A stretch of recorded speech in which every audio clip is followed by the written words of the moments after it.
পৃথিবী এবং মহাবিশ্ব, এটা শুনলেই আমাদের চোখের সামনে ভেসে ওঠে বিশাল নীল গ্রহ, তারার মেলা, গ্যালাক্সি আর অসীম রহস্যে ভরা এই মহাবিশ্ব।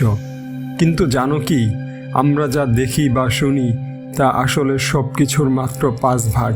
হ্যাঁ, মাত্র 5 ভাগ। বাকি 95 ভাগ আমাদের চোখের আড়ালে, আমাদের কানের শব্দসীমার বাইরে।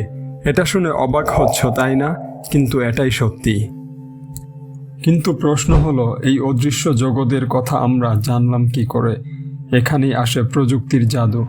আল্ট্রাসনিক সেন্সর, অবলোহিত ক্যামেরা, রেডিও টেলিস্কোপ, এসব প্রযুক্তি আমাদের সেই অদেখা জগতের দরজা খুলে দেয়। আমরা এখন শুনতে পাই ডলফিনের আল্ট্রাসনিক যোগাযোগ, দেখতে পাই অবলোহিত আলোয় জ্বলতে থাকা গ্যালাক্সি, কিন্তু এটাও একটা নির্দিষ্ট সীমার মধ্যে। আমরা যা দেখি, যেমন আমাদের চারপাশের জগৎ, গাছপালা, পাহাড় পর্বত, নদী, সাগর, এমনকি আমাদের নিজেদের দেহ, সবই আসলেই তরঙ্গ। হ্যাঁ, তরঙ্গ। ইলেকট্রন, প্রোটন, এমনকি আমাদের দেহের প্রতিটি কণাও তরঙ্গের মতো আচরণ করে। কিন্তু সমস্যা হলো, আমাদের চোখ এবং কান এই তরঙ্গের সবটুকু ধরতে পারে না। আমরা শুধু সেই তরঙ্গগুলোই দেখি বা শুনি যা আমাদের স্নায়ু ধারণ করতে পারে। বাকিটা, সেটা আমাদের কাছে অদৃশ্য, রহস্যময়। এখন ভাবো, এই যে আমরা বলছি পৃথিবী এবং মহাকাশে যা কিছুর অস্তিত্ব আছে, তার 95 ভাগ আমাদের অদৃশ্য।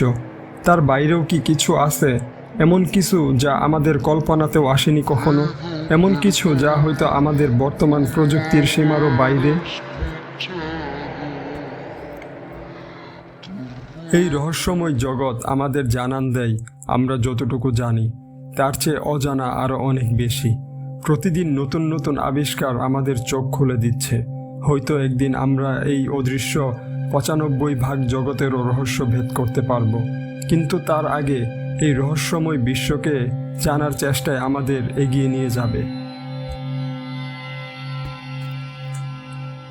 তোমার কি মনে হয়, এই অদৃশ্য জগতে কি লুকিয়ে আছে আরও অবাক করার সত্য, নাকি আমাদের কল্পনার বাইরেও আরও আছে বিশাল কিছু?